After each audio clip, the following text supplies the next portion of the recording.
Judea Pearl is Chancellor's Professor of Computer Science and Statistics at the University of California, Los Angeles, and Director of the UCLA Cognitive Systems Laboratory. He is internationally known for his contributions to artificial intelligence, human reasoning, and philosophy of science, and he has received numerous scientific awards, including the 2011 ACM-AM Turing Award, the equivalent of the Nobel Prize in computing. He holds honorary doctorates from 7 universities, including Yale, Carnegie Mellon, and the University of Toronto. He was born in the town of Bnei Brak, that is important for reasons which we will explore, in Israel, which his grandfather, Chaim Pearl, founded in 1924, along with 25 other Hasidic Polish families. From 1953 to 1957, Dr. Pearl served the Israel Defense Forces, the IDF, in the Nachal Division. The Nachal Division is a premier infantry unit specializing in high-intensity combat, counterterrorism, along with agricultural service. He is the president of the Daniel Pearl Foundation, which he co-founded with his wife Ruth and their daughters Tamara and Michelle in 2002. It is named in honor and in memory of his son Daniel, who was slain earlier that year. The foundation was created to continue Daniel's life work of dialogue and understanding and address root causes of his tragedy. The foundation sponsors journalism, fellowships, organizes worldwide concerts, and promotes a hate-free world through lectures and public dialogues. There's so much more to learn about him and to learn from him, so let's go to the source. Ladies and gentlemen, please join me in welcoming Dr. Judea Pearl.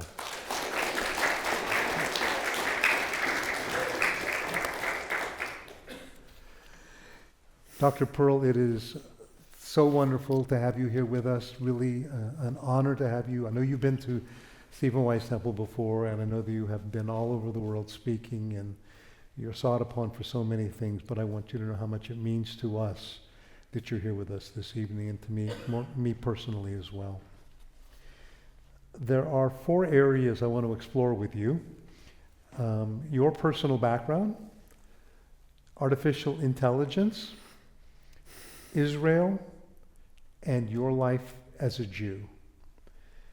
But I want to begin with a little bit about Daniel, because you begin your book, and this book, I'll tell you more about this book in a moment, was recently published, called Coexistence and Other Fighting Words, and they are a compendium of many, but not all, of the writings of Dr. Pearl from 2002 to 2025.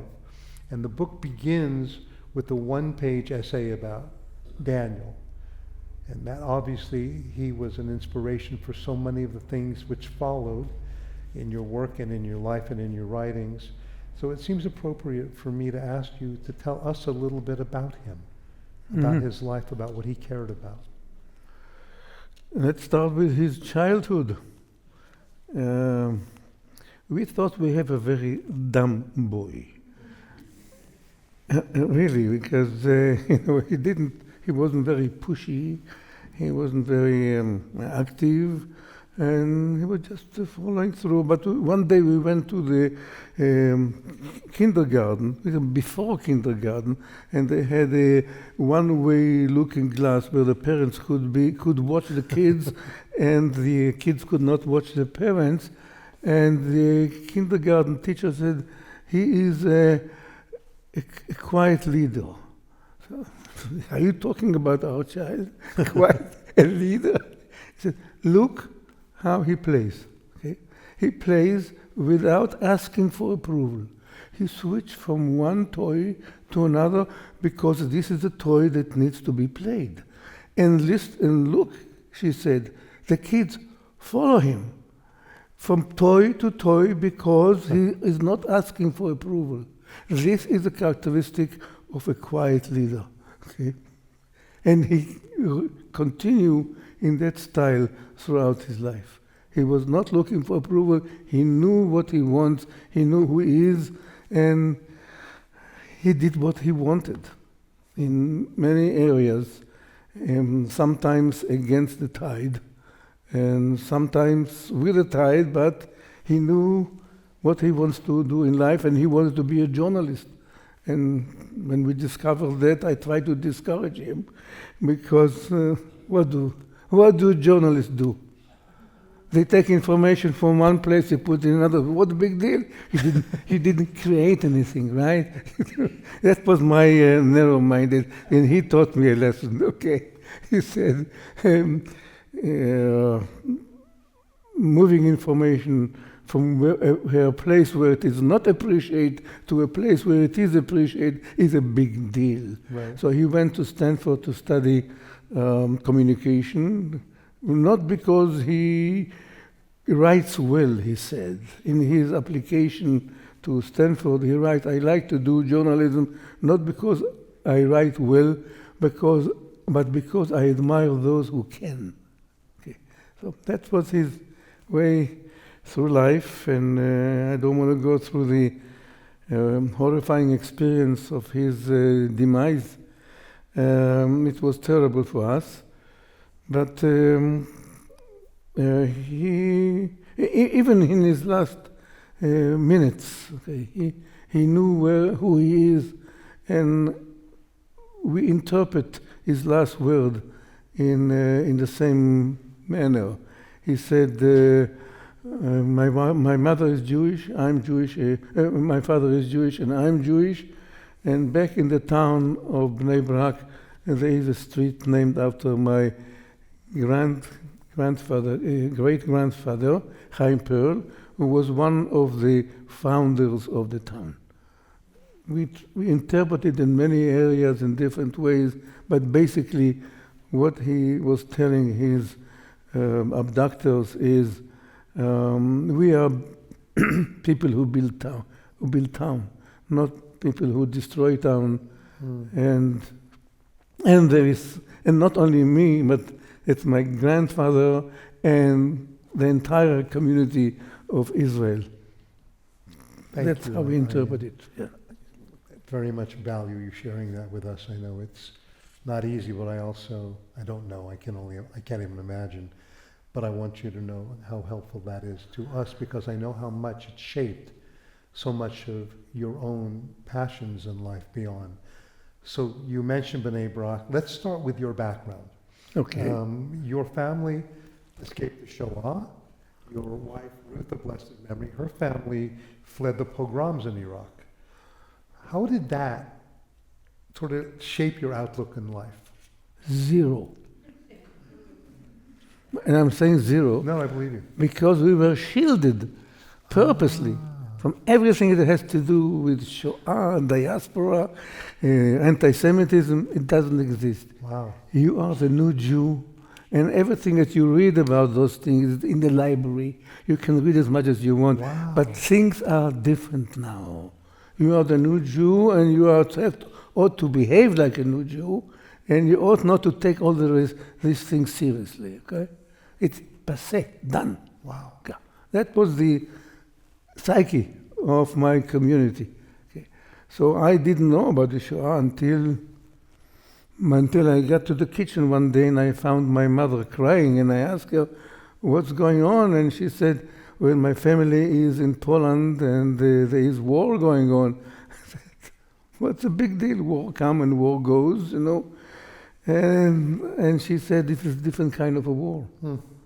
And we were treated like princes, because because a new Jew must be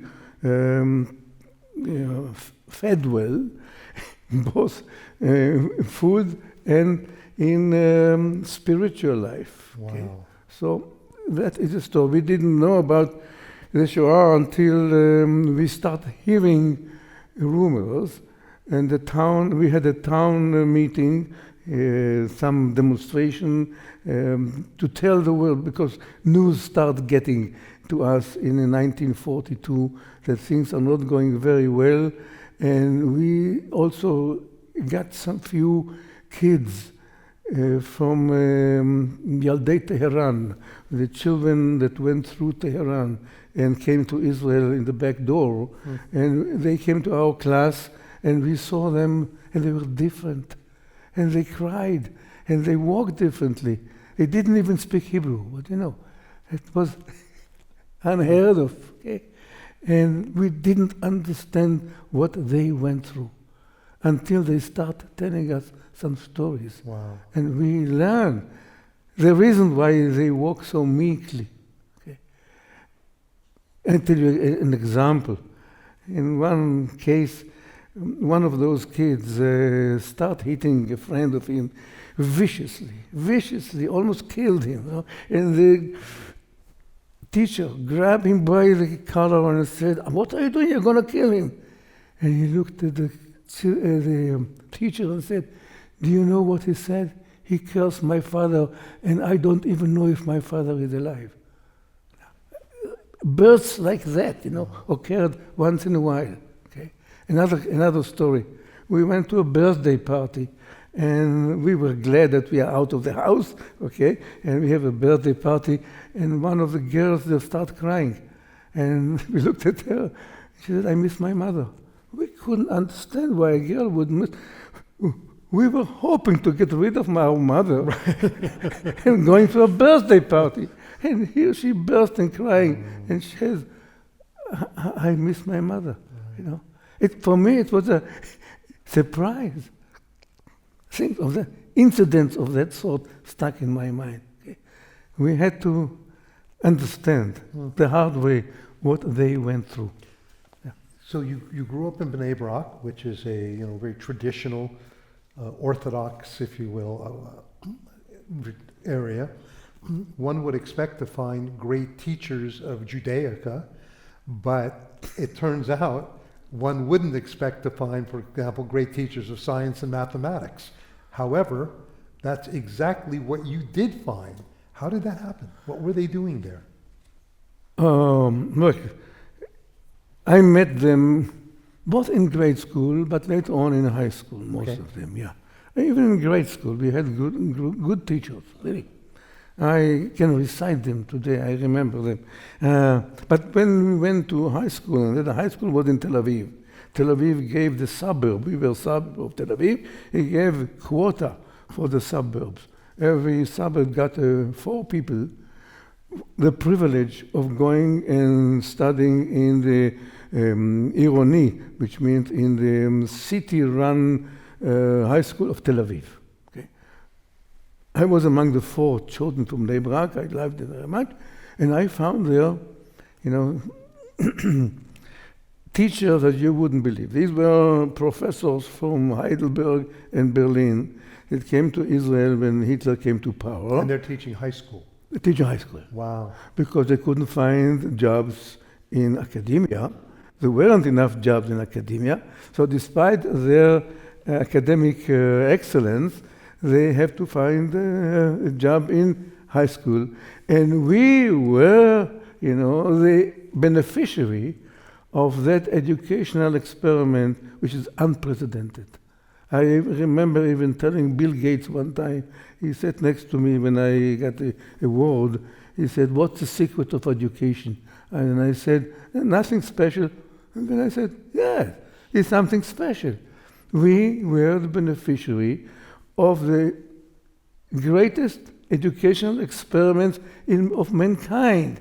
Imagine, I told him, that in California they force every professor to spend 5 years teaching high school, okay? Imagine what kind of education the high school kids will get here in California. Now imagine they don't do it because they are forced to, but because they want to, okay? They volunteer to do that. He understood it. Also another, and not unrelated here, though, that I wouldn't say. They taught us chronologically, not logically. How ideas propagated from one person to another rather than textbook-like, okay? But that's a separate issue. So we were, and not only me, then my generation, were beneficiary of that educational experiment.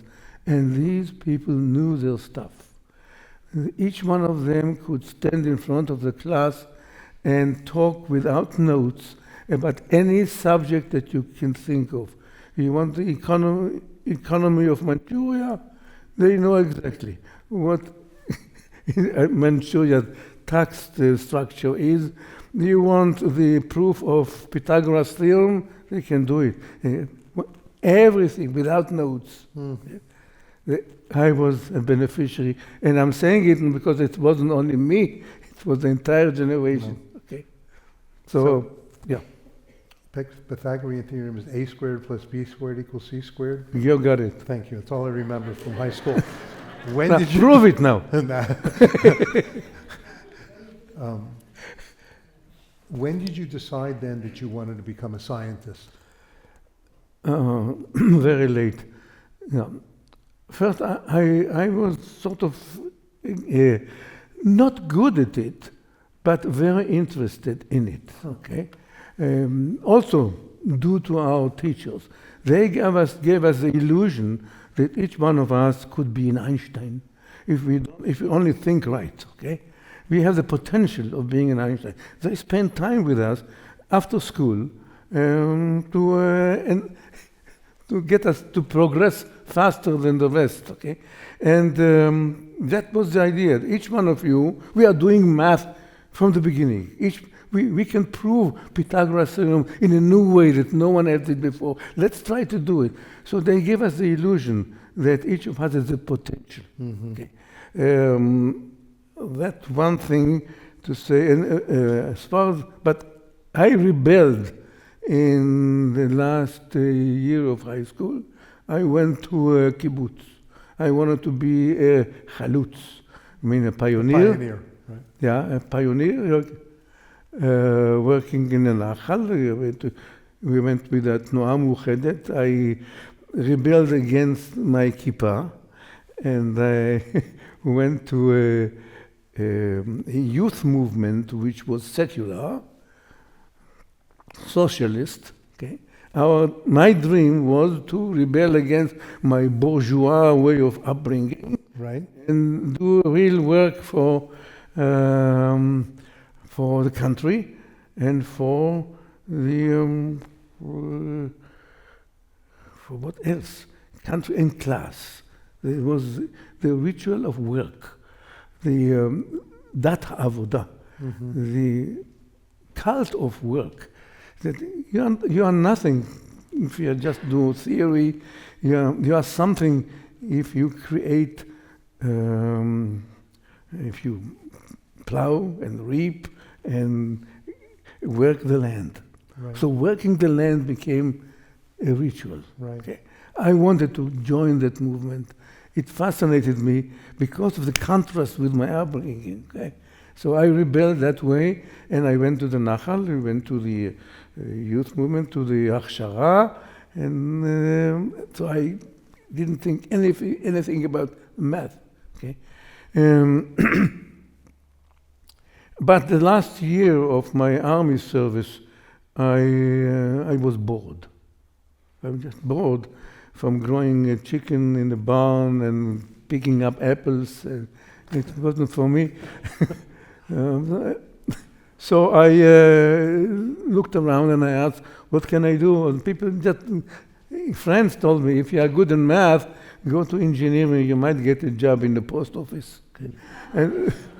And it was very hard to get a job in the post office. So it fascinated me, and I went to the Technion, decided to go to Technion. Interesting, when I left the kibbutz, and I told the kibbutz mazkir that I'm about to leave, he said, why? And I said, you're probably going to study music, he asked me. I said, no, I'm going to study engineering. For engineering, you live in kibbutz? Unheard of. I mean, is that a reason to leave a kibbutz? So let me turn, without overly embarrassing you, I want, but I will. He is, and I say this without a hint of hyperbole, one of the world's leading computer scientists. When I say one of the world's, I say that quite literally, and equally one of the world's greatest experts in artificial intelligence. So I preface my questions with you knowing that in advance. This is the person we are dealing with. This is the level of thinker and scientist we are. So I want to spend some time with you, Dr. Pearl, talking about artificial intelligence because it's so big. It's permeating everything. If any of you watched any part of the Super Bowl and saw any of the commercials, you were bombarded with things about artificial intelligence, AI. We've all been exposed to it, but I don't think most of us really know what it is. So I'm going to start with something basic that will be helpful, at least to me, and I'm hoping others. What is artificial intelligence? Oh, that's easy. To tell you what it is, it's an attempt to equip computer with algorithms and with means of acting intelligently. And what does it mean in acting intelligently? You and I know when you talk to an intelligent person and to a non-intelligent person, okay? So you want a computer to be able to imitate an intelligent behavior. That's what it is. So it's an inspiration more than accomplishment. My definition is inspirational. Okay? That is the idea behind it. We had some great people that defined it better, like Turing. Turing defined it as a Turing test. Turing test is if you are able to fool somebody, if the computer is able to fool a committee, maybe of some expert, to believe that not to be able to distinguish whether it's a machine or a person, then you pass the Turing test, and then you can say that the machine acts intelligently. Okay, that's the Turing test, behavioral. Okay. So, what are some of the greatest misconceptions then that people have about artificial intelligence? Misconception is a computer. Number one is ones and zeros. Okay. How can you put all the enormous complexity of life into a computer that all he or she knows is ones and zeros? So how do you deal with uncertainty that we are dealing with so nicely? We cross the street and we choose a doctor and we deal, and so that was one of my first tasks, to equip a computer with the ability to handle uncertainty. Okay, and then there's the question: how would the computer explain itself? And explaining is more than just a correlation. That uncertainty is being able to do to answer the question why. Okay, why? I took aspirin and my headache is gone. Why? Is it because the good news that my wife brought me, or because I wouldn't have recovered had I not taken? And when I say had I not taken the aspirin, I'm talking about counterfactual. I did take the aspirin, and I was cured. Right? And my headache is gone. Right? So now you have to think counterfactually. What if I didn't take the aspirin? And that's counterfactual is something that you and I understand. Everyone here deals with counterfactual. You read any paper in the New York Times and it's full of counterfactual. Okay, had Bibi not said that, or had Trump not acted that way, we would be better off or worse off. Okay, constantly, this is the mode of reasoning we are using in everyday conversation. How would computer be able to figure out counterfactual? It's against the facts. Okay? So that's the latest one I did in my book, the Book of Why, algorithms that handle counterfactuals. So how do we know what is real? I'll give you an example. So every once in a while, I will go down, I'll look at YouTube and get sucked into it and watch one video. I know none of you do this, but one video after the other, after the other. And all of a sudden, I'm seeing people who never meet on these videos, right? They could be off by 100 years. I'm seeing videos of Abraham Lincoln meeting Brad Pitt, kind of a thing, right? And then you see Brad Pitt meeting, Clint Eastwood, who met Charlton Heston, and they're all talking with one another. Now, I know those aren't real, only because I know that they lived, in some cases, in different eras. But it's very hard to know what's real and what's not real. And now when I see something on television, I don't know if it's real, if it's manufactured. How do I know what to trust? Or can I know what to This is a trust? different question altogether. Yes. Yes. So far we talked about how the computer does things. Right. Okay?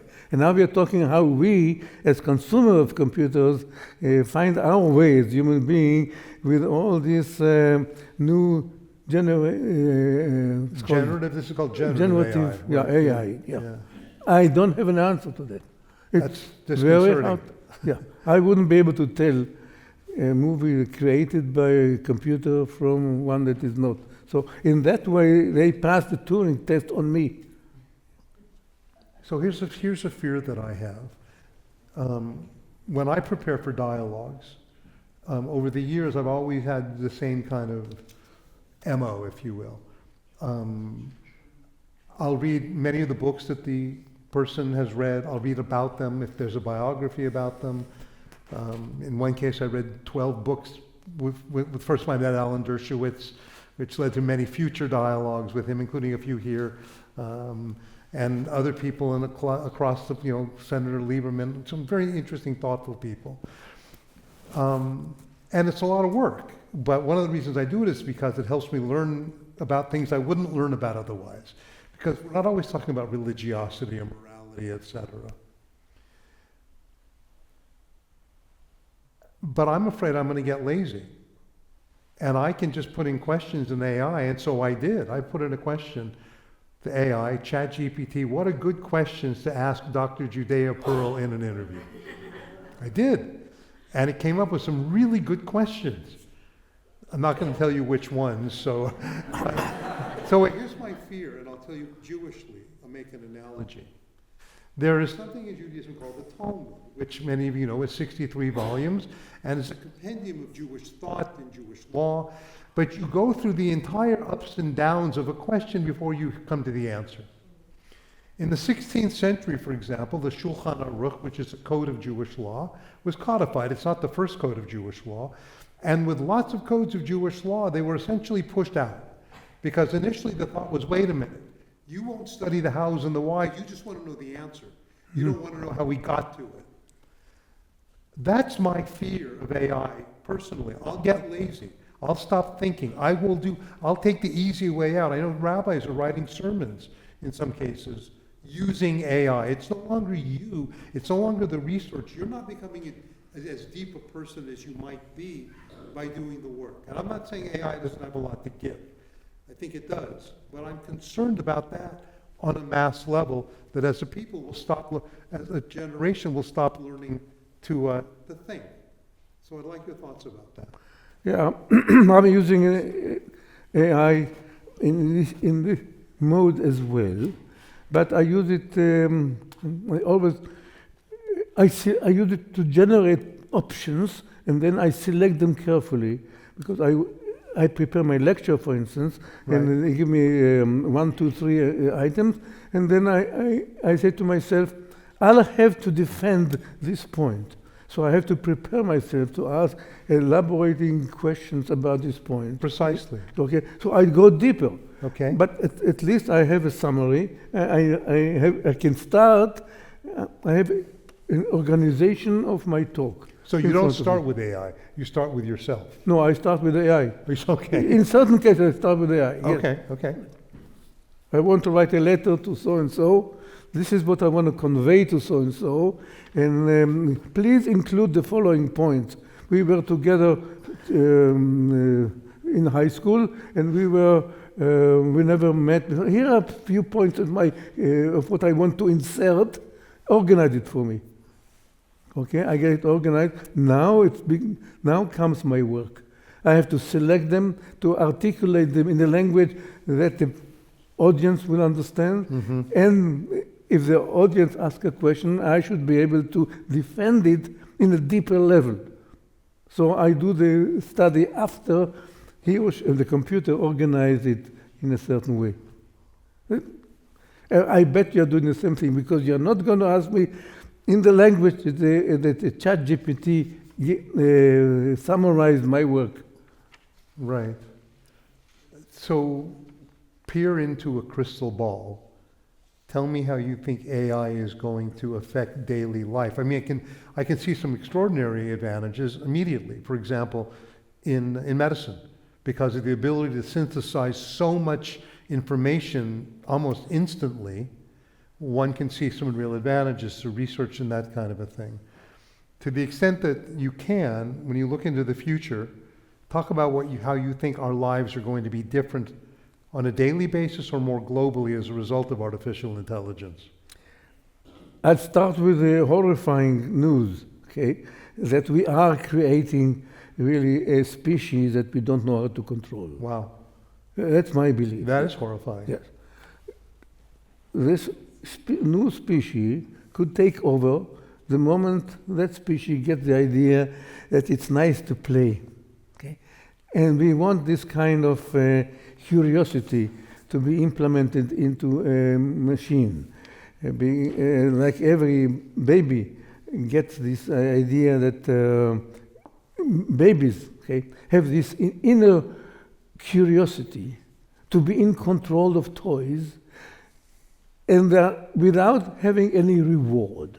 This is the inner curiosity, which just the only reward there is to be in control, to know how things work in the world, okay, and to be able to use them when needed, okay, as opposed to monkeys that do not have this born-in curiosity to understand the world. So baby have this. Now, if you want to. If you are talking about general artificial intelligence, we want a computer to have this inner curiosity. And once they get it, they can figure out right away that we can be the pets, and we can be the toys. And it will be very nice for them to entice us to do things which pleases them. And don't ask me what pleases them. We do not know. Right. So we're in a situation where we've created something that will be more powerful than us, potentially. Absolutely. Okay, what do we do? Oh, we don't know what to do. It's okay, dangerous. This is a very uplifting evening. It's going to get better. No, this is important stuff. Yeah. This is vital. Whenever I look at some remedies that people say, let's program it in such a way that every time it does something bad to human being, it gets a shock or it doesn't work. Okay? It can find a way to convince you that you want not to hurt him, okay? That you do not want to turn the plug off. Okay? Or it can blackmail you and say, if you turn the plug off, I'm going to tell your wife about your thoughts yesterday. Or things of that sort. So it can blackmail us to believe that we want to please him. Right. Okay. I don't see any computational or mathematical impediment to that happening. So we have to worry about it. And we don't know how to. Right. Don't have the means for that. For those who, what are some of the things we should be doing in our own lives in terms of learning about and taking advantage of AI in ways that are most appropriate for us in our daily lives, in the work we do, that kind of a thing? Just play with it. Play and see how it serves you, how you can improve, how you can use it better. That's what I do, and that's all I can recommend. Is there something about... What I'm telling you about is a general AI, not the AI that's being developed right now. I don't think that the current emphasis on LLM, large language models, okay, will get us to that general AI. Okay. They have a certain mathematical limitations. Okay. But I'm talking about the general AI that eventually will be created. Okay? And that is where the danger lies. Okay? So I'm not worried about using ChatGPT as much as you want. It wouldn't hurt you and it wouldn't blackmail you. No. Right. Last question about AI then. Yeah. What question about AI should I be asking you that I haven't? Why do I continue working there? Go ahead. Because I want to understand myself. Really, that's my inner calling. I want to understand myself, and I know that I wouldn't understand how I think and how I feel unless I program it. That has been the strategy of AI from day one. Right. If you understand something, prove it by programming it. Okay? Proving by transferring your knowledge that you claim you have to a computer. And until you did that, you don't really understand things. So that is the philosophy of AI, and I continue there. I want to understand myself, knowing that it's dangerous. Let me turn to Israel, because your book is this compendium of essays, many of them having to do with Israel. I know from conversations that we've had that you have very strong and thoughtful insights into Israel. So I want to read something that you wrote. In an essay in this book entitled, and by the way, there are a compendium of essays. There's 145 essays in the book. You wrote in an essay entitled, "Formula Could Combat Campus Racism." That was the title of one of your essays. Say it again. It's called, "This Formula Could Combat Campus Racism." You wrote that anti-Zionism, not anti-Semitism, is the issue plaguing Jews today. Anti-Zionism, not anti-Semitism, is the issue plaguing Jews today. Do you know when you wrote that? 20 years ago. Mm-hmm. Would you write those same words today? Absolutely. Twice. Right. It's still the same problem. I see it every day on my campus. Yeah. You were prescient in that regard. I was. You were prescient. You understood in advance. I saw it in my own eyes. We were being hit from the back with poisoned arrows, Right. and we were given remedies in the form of a chest shielding our chest. Well, totally different weapon, fairly useless. Yeah, and I can go on and on why the administration chose that way and why it's ineffective. For the administration, if you look at the record of UCLA, for instance, okay, you wouldn't find the word Zionism mentioned, period, in any memo or any protocol, it doesn't exist. They avoid it like a plague. Right. Okay. Why? Because it's much more convenient to talk about anti-Semitism. Sure. Anti-Semitism, when you claim that you are fighting anti-Semitism, people appreciate you. Oh, you're doing your best. But what does it mean? It means that you are appointing a task force to deal with the problem, right? You know how many task forces they had in UCLA already? They already had one in 2015, okay? You know where the report of the task force is buried? In the drawer of the vice chancellor at that time. Okay? What does it mean to have a task force to deal with anti-Semitism? It's a big issue, right? You invite philosophers to climb on Mount Olympus and to dig into the libraries after the libraries that were written about the issue of anti-Semitism, and you buy time. Right. You buy time for inaction. Right. It allows you to have a license not to act. It's beautiful. If I were the chancellor, it's the first thing I will do. Sure. I will appoint two task forces. There you go. Yeah. Right. On anti-Semitism. It's so easy. But it's ineffective, and they know it's ineffective. Right. Okay? And we are being now, who are the people who are being asked whether they have whether they are whether they're welcome on the campus or discouraged from being on the campus. It does a Zionist, right? When you go from Royce Hall to the library, I think we have here one faculty member who had this experience. They ask him, are you a Zionist? Right. They don't ask you, are you a Jew? Right. Okay? A Jew can walk in because we have some good Jews. Right. There are good Jews and bad Jews. If you are good Jews like Peter Baynard, then you can walk through. Yeah? Right. Otherwise, you are bad Jews. You haven't sold enough pounds from your flesh. So you are questioned, and you are made to believe that you are unwelcome. Okay? So we are attacked from the back with poison arrows, and you give us a shield for our chest. So you have been involved in Jewish-Muslim dialogue Yes. for a very long time. Yes. And I have followed you, and I've seen what I perceive, and I could be wrong, but what I perceive is a bit of an evolution even in your own thinking. I want to read something that you wrote that I think reflects that.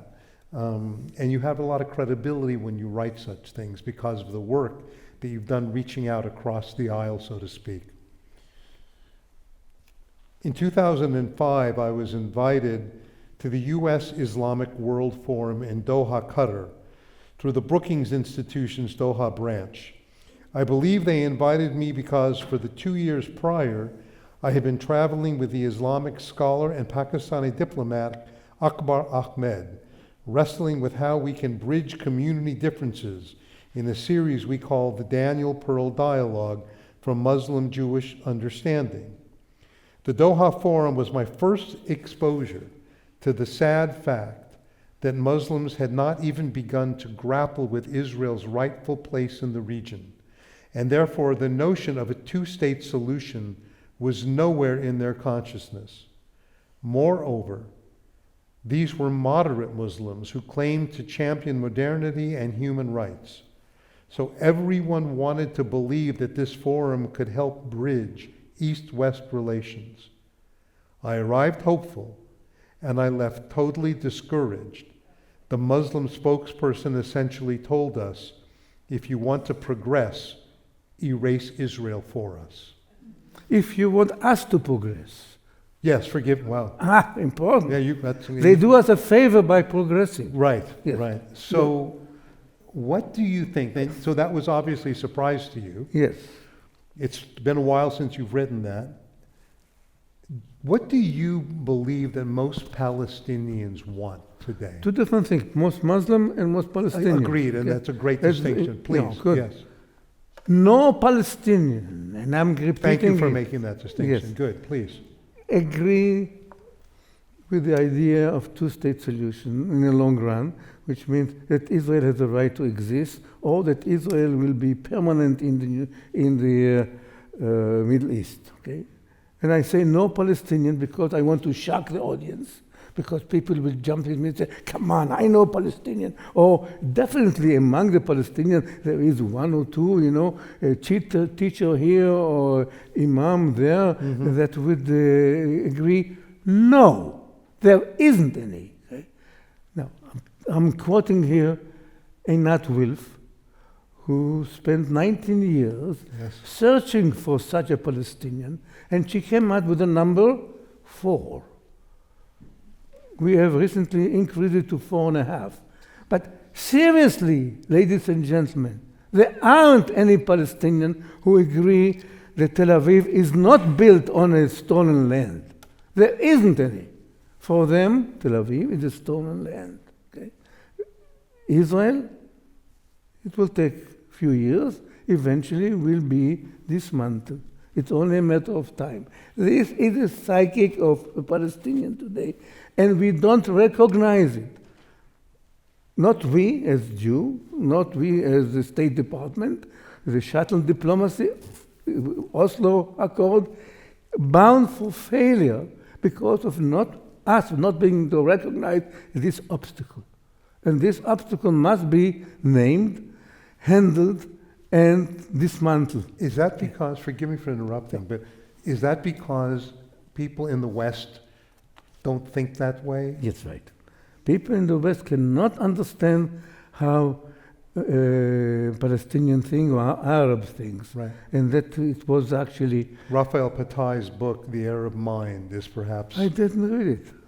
Yes. Oh, I should. Okay, good. That's my... I'm sorry. That's okay. Ignorant. No, seriously. But I remember what Azam Pasha told to Abba Ibn in the Savoy Hotel in February of 1947. Okay?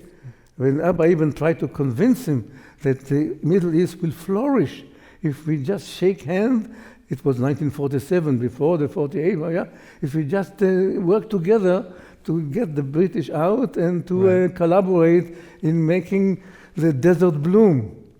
And he said, the trouble with you Zionists, you're too rational. Right. We do not think that way. We think different. He said, look, we have to try to kill you. And I'm talking about killing. I'm talking about rivers of blood. I'm talking about major massacre, use this word. But it's not a shame to try and to fail. What is a shame is not to try. Mm-hmm. Okay? That is our thinking, because for us it is an honor. Okay? Where this honor comes from, we'll discuss it later.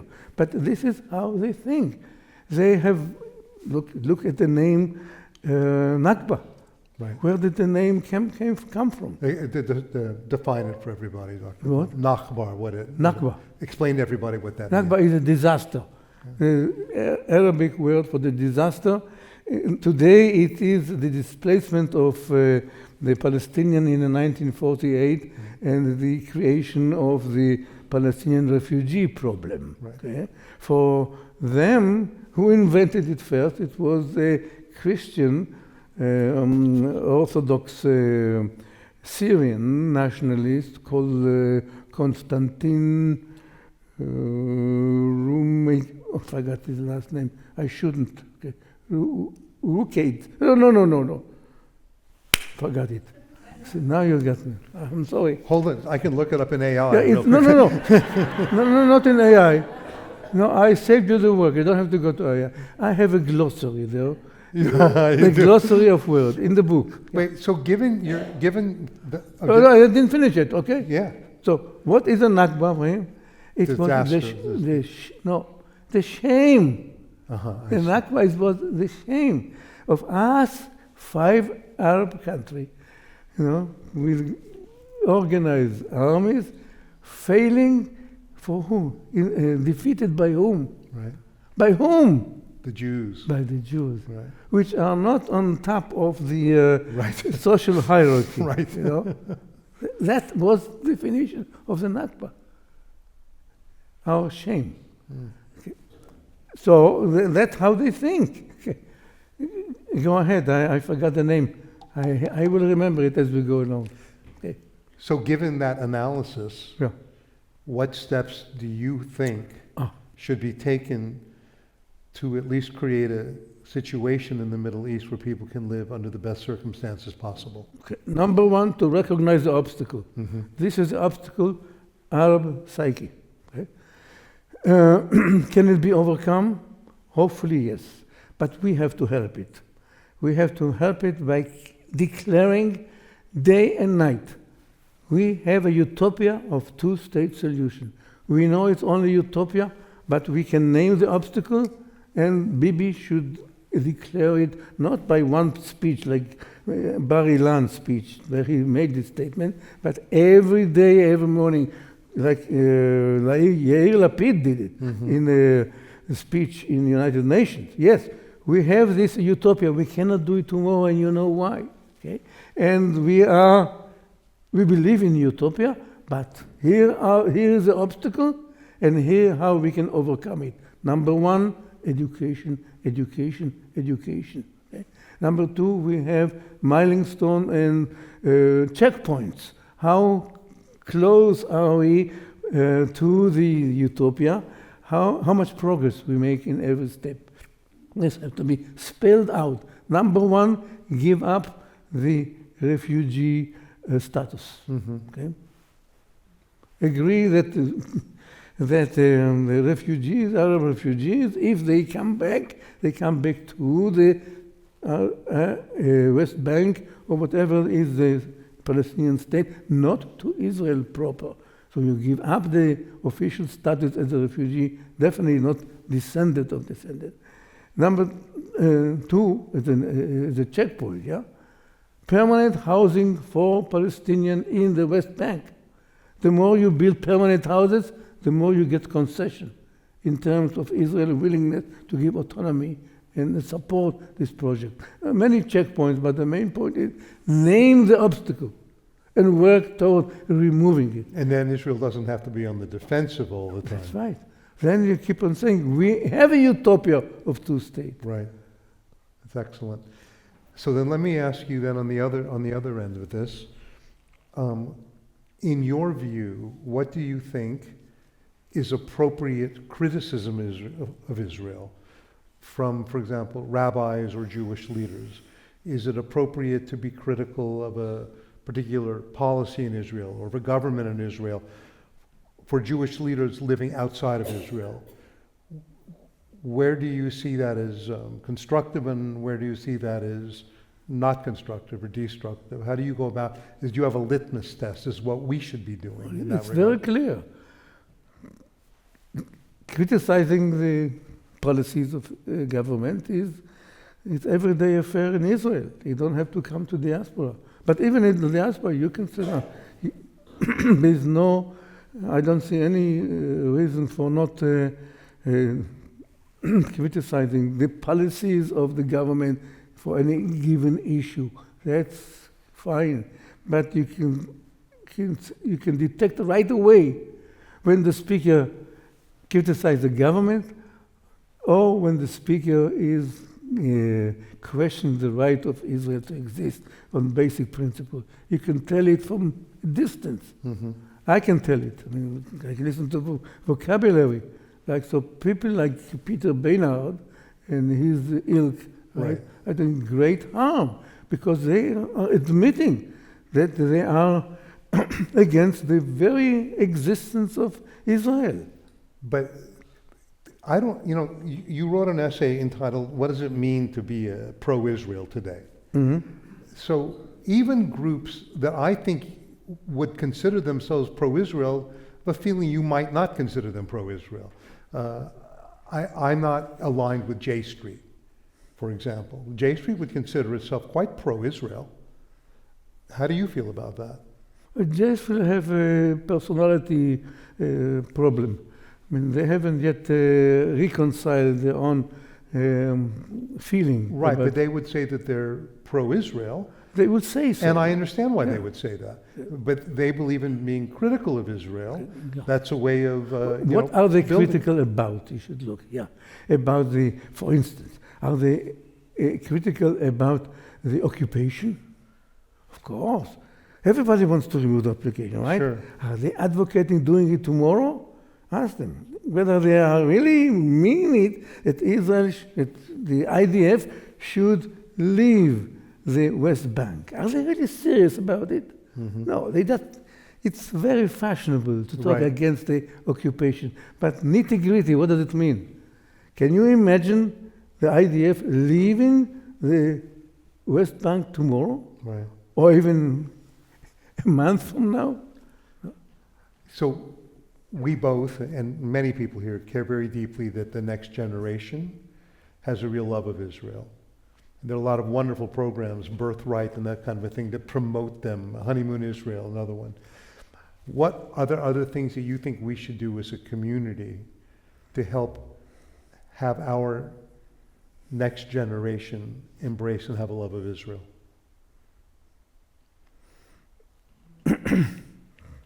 Be Jewish.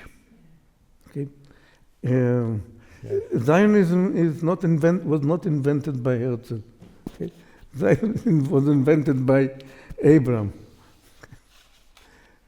So just study who you are. Go to the sources, okay, and see what it means to be a Jew. Okay. I cannot tell you how happy I am to hear that answer. Because I think so often we teach Israel or talk about Israel in a vacuum. I'll speak personally. For me, my love of Israel is not unrelated to my being a passionate Jew. It's a natural outgrowth of my Judaism. And I think when we separate Israel from our Judaism, it's not good. If you are a committed Jew, the likelihood, and I don't say Orthodox, Reform, Conservative, Reservadox, I don't care what you call yourself. That's not important to me. I'm not a label guy. Who was it? The Rabbi had a great line. He says, labels are for shirts, not for Jews. And I think there's something to be said for that, But I think the more people live a deeply committed Jewish life, the likelihood that they're going to have a care about their fellow Jews in Israel, a pride in the Israel, a stake in Israel, goes up dramatically. That's why hearing your response, which is not heard with frequency. Usually it's a separate, well, we should do things about Israel. And we should. I want us to do those things. But when it becomes an outgrowth of one's Judaism, I think that makes it even much more powerful. We could dwell on that. I don't have to convince you, but maybe some of the audience is not convinced that Zionism is in the scripture. Okay, right. So we can elaborate on that. I use another evidence for that. Okay, you know what the first Hebrew novel ever written was written by a guy named Avraham Mapu in 1853 in Kovna. It's called Ahavat Zion. Love of Israel. Love of Israel, 1853. Smash success, unbelievable. 4 editions, one after the other. His book was written all the way up to North Africa, Italy. Why? You can ask yourself why. And many later Zionists say that they became Zionists because of this book. Why? Wow. Because he described life in the time of Achaz Melech Israel, one of the kings, as normal people. Normal. They had conmen, they have swindlers, right. They had thieves, they had even pimps and prostitutes, okay? And normal people. That created a shock in the Jewish community throughout the world. Okay, we could be normal. Yeah. Okay, we were once normal. Perhaps we can be normal again. I coined a sentence that Zionism is the Jewish quest for normalcy. Yeah. Okay, we want to be normal, and Ben-Gurion said the first thing: we wouldn't be normal people until we have few thieves here. I want to see. Yes. Yeah, you know, it's interesting. Some years ago, I took a group from the synagogue to a tour to Israel. We had 2 buses. That's what I remember. And the reason I say 2 buses is that there were about 60 people, and it's instructive because we had 2 different tour guides, and they would go back and forth. And one of the tour guides, I coincidentally remember his name, was David. And this was some years ago, and he had made Aliyah 25 years earlier from the old country, Brooklyn. And he moved from Brooklyn to Israel 25 years earlier. And I said to him, David, how did Israel change in the last 25 years? And he said to me, you know, when I made Aliyah because I felt, for sort of idealistic reasons, a Jew should live in Israel. He says, today, you come to Israel because it's a great place to live. He says, it's a great place to raise children. It's a great place. It's normal. You know, it's normal, and it's a wonderful place.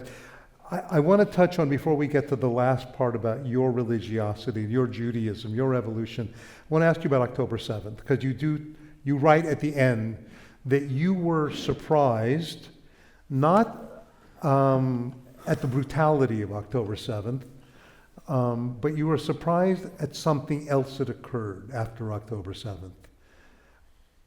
You want to share with everybody what that surprise was? Yeah, my surprise was that the time where Israel was at its lowest point, it needed support, the world betrayed it. World opinion.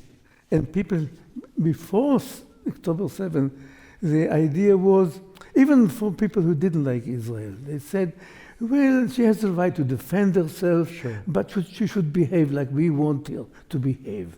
Here and there. Okay. No more. After October 7th, perhaps she shouldn't exist.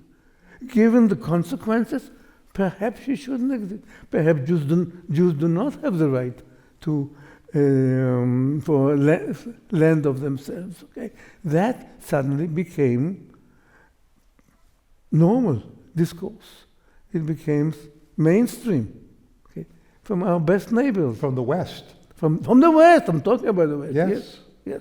That surprised me, but then I look back and I say it shouldn't have surprised me, because we have seen it already simmering okay, in academia and in various other domains. So it shouldn't have surprised me, but it hurted me. Yeah. Yeah. So anybody who knows about you knows your views about Israel and Zionism. As a distinguished professor at UCLA, how do your colleagues react to you? Which colleagues? I have some good colleagues and bad colleagues. Well, that's good to know. Yeah. I mean, it's interesting that together with this betrayal that I noticed, I also noticed a close ranking. When you say to close rank, sure. Some emergence of identity and assertiveness among my colleagues and among my students. Yes, absolutely. The creation, for instance, of the Jewish JFrog, Jewish Faculty Resilience Group in UCLA. It is a revolution. Okay? Wow. 400 professors said, we are Zionists and we want to make sure that we are welcome here. Okay? And we'll make sure. So I'll give you an incident when Nora Erakat came here to tell us why we should renew the discussion of whether Zionism is a form of racism from 1975. Yes, she was invited by some of my best Jewish friends, okay, to teach us why we should revive this discussion of whether Zionism is a form of racism. And the same day, 2 hours later, there was a counter-symposium under the title, Is Anti-Zionism Racism? Fantastic. Okay? Yeah, that's great. So you had a choice between. But the idea was to ascertain our existence, our presence here, our assertiveness, and no more. Which means if you are going to make such allegations, or even with the title, play around with titles like that, you expect a counter title, okay, to do what? To shame you by name, calling your name and say, Professor so-and-so has made this statement. Shame on him with my name. Okay? That is a revolution in academia. Be aware of that. I try to interest the Jewish press nationwide to treat that as a revolution, but I wasn't successful. Okay. Let me turn in the last moments of time that we have together to talk about you as a Jew. You as a Jew. Yeah. So you grew up in Bnei Brak. That's a very traditional arena. How have you changed over the years? I don't see you with long payas or tzitzis flying out, although there would be nothing wrong with that. So you have evolved as a Jew. Talk a little bit about that. For me, the definition of Jewishness is very simple. Hebrew. Is what? The definition of a Jew is very simple. And I learned it both by writing the book. You remember the book, I'm Jewish? Okay. Yeah, of course. Okay. So here we have a chance to investigate or to explore how Jews perceive themselves, in the 21st century. And we ask 300 leaders in the Jewish community, when you say I'm Jewish, what do you really mean? Okay. And we got many answers. Some of them were rejected because they didn't answer the question. Okay, I can give you an example. Ed Koch, for instance, he said the terrorists should be hanged by their toes and so on. I said, Ed, the question was how Ed Koch, what it means when he says, I'm Jewish. Take it or leave it, he said. That's how I feel. And he didn't change, and he wasn't included in the book. Okay? But other people, for instance, Shimon Peres, he wrote something also about Danny and the terrorists. He said, Shimon, we asked how Shimon Peres feels about being Jewish. He changed, and he sent us a whole new article, beautiful article. about what being Jewish means to him from this perspective. Yeah? So let's go back to the subject. How I feel about Jew? A very simple definition. It's identifying with the past and the presence of a collective of individuals that call themselves Jews. So you must say that must be a circular definition. Mm-hmm. Some of the most powerful definitions in logic seem circular. They are not circular, really. It's identifying yourself with a collective individual. They happen to call themselves Jews, but it doesn't matter what they call themselves, who share collective experience and would like to live together and share mission for the future. They would like to continue and to tie their fate with each other. This definition, by is not only mine. Mm-hmm. Definition made by Shimon Peres was done by Aleph Bet Yehoshua, Amos Oz, and I think one or two other. It sounds circular, but this is a definition that I find very comfortable, and I vow for that. So what do I mean by common experience? Common experience is we have been to Egypt together, remember? I've seen you there. Don't laugh. Because So that's a national, like a peoplehood element of Judaism. yeah. And in terms of the religiosity outside of that, does that play a role in your life? I'm not challenging you. I just Yeah, it does. You know that I make Havdalah and I sing. I know, that's why I asked the question. Sure, for me that is a metaphor. The idea of a deity Right. is a metaphor. I say Baruch Atah Adonai, Right. or sometimes I cry and say God help me, Right. but I know it's only a metaphor. Mm. It's a very useful one. Me, as a computer scientist, Do you think God is hearing when you say that? yes and no. That's fine. Yeah. Yeah. Look, there is no God, okay? We know it, okay? That's the left part of me. We know that there's no God, okay? And but it's very useful to hang. I'm talking about computationally useful for me as a computer to use this metaphor as a working principle, okay? And to believe, let me behave as if he was hearing me. Okay? Let me behave like that, because it's a very useful metaphor. Why? What does God represent? God is a father image. Mm-hmm. Okay? So it reminds me of things that I'm familiar with. I know how my father would be angry, when my father will be angry with me, Right. and when he will teach me, and when he will reward me. So I know how to handle him. So let me assume that there is some God there, because I need control. I know how to control my father. I know how to appease my father, Right. and to feel good about myself. Uh-huh. So as a computer, it's a very useful computational tool. Okay? So let's use it. Yes, there is God. Baruch Atah Adonai Eloheinu melech haolam. So it's a human construct? Human construct, yes. Fair enough.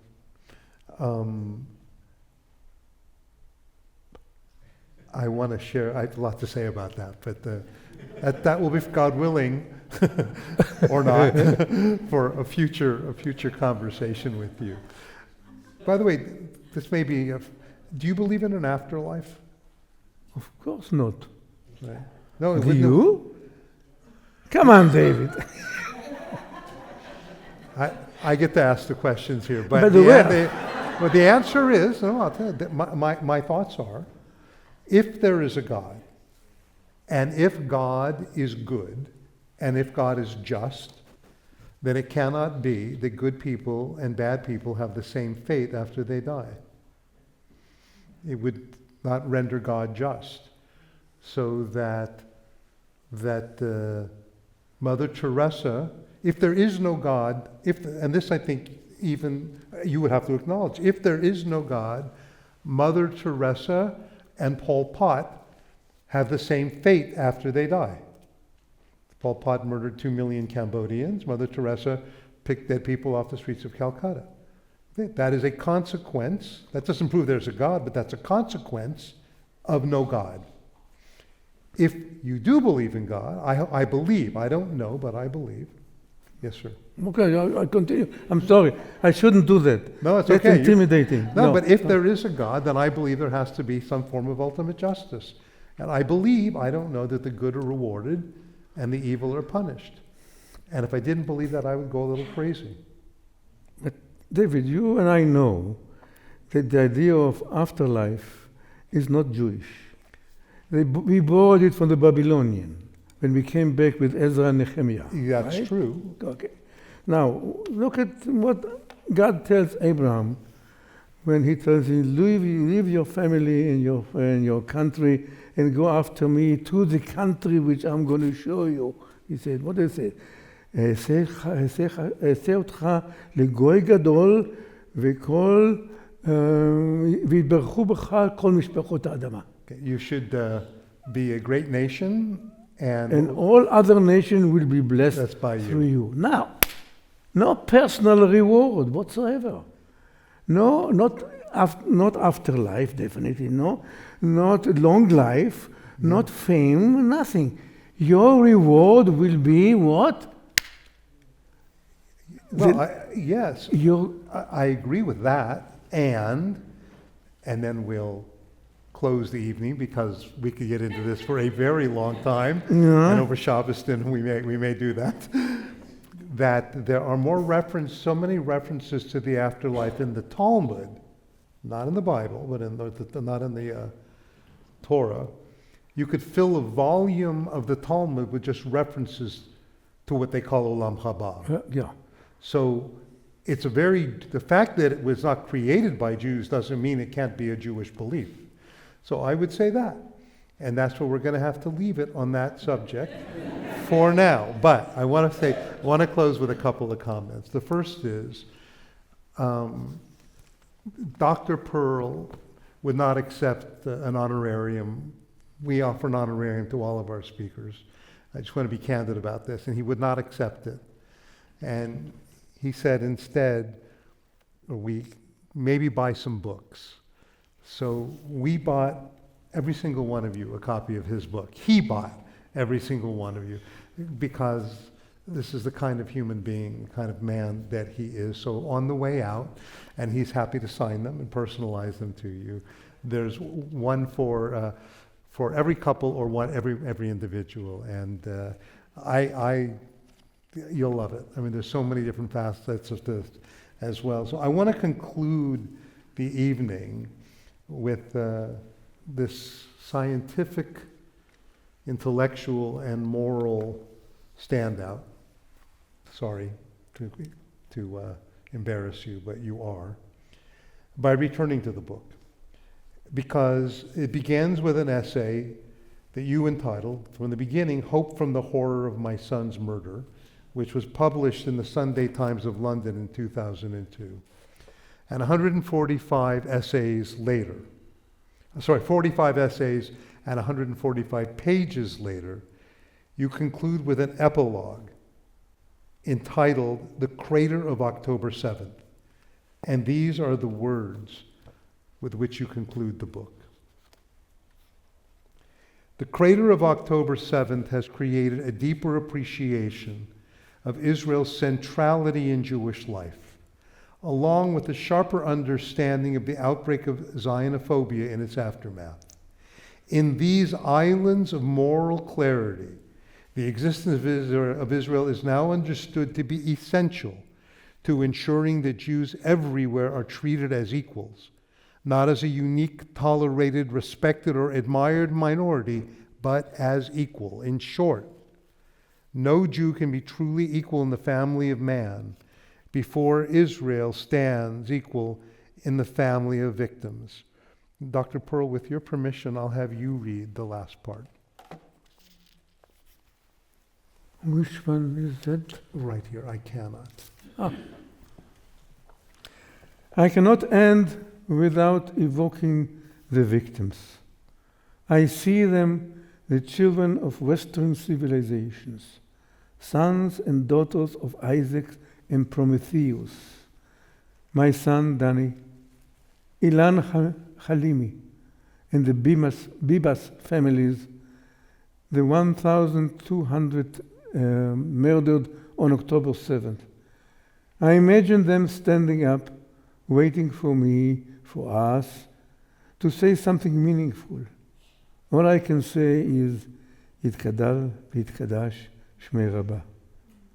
The Jewish prayer of mourning recited in the memory of the death. A prayer that does not mention death or mourning, but glorifies God and expresses hope for good life and universal peace. It is a humble confession of our inability to comprehend God's cruel ways of playing with human life and world order. I sang this prayer at Danny's funeral. I say to Danny, I'll sing to you in a special melody that your great-grandfather chanted on Yom Kippur. It's a melody that rattles the gates of heaven and pleads for mending our broken world order. Yitgadal v'yitkadash Shmei Rabbah. 62 years ago, Rabbi Zeldin founded this synagogue. Many of you knew Rabbi Zeldin. Some of you have come since then. Every once in a while, when I think of what's happened in those 62 years and what's happened on the Bima, the hundreds of thousands of words that have been shared, the extraordinary thinkers, scholars, teachers, rabbis who have graced this congregation, our congregation. And I like to think in some way, and I didn't think I was going to say this, it just occurred to me, because I do believe in an afterlife. I'd like to think that he and Mrs. Zeldin are kind of looking down on us at this moment, proud that 62 years later, the man of your stature and your thought and your life decided to spend his evening with us, sharing and elevating our congregation all the more. Please join me in thanking Dr. Judea for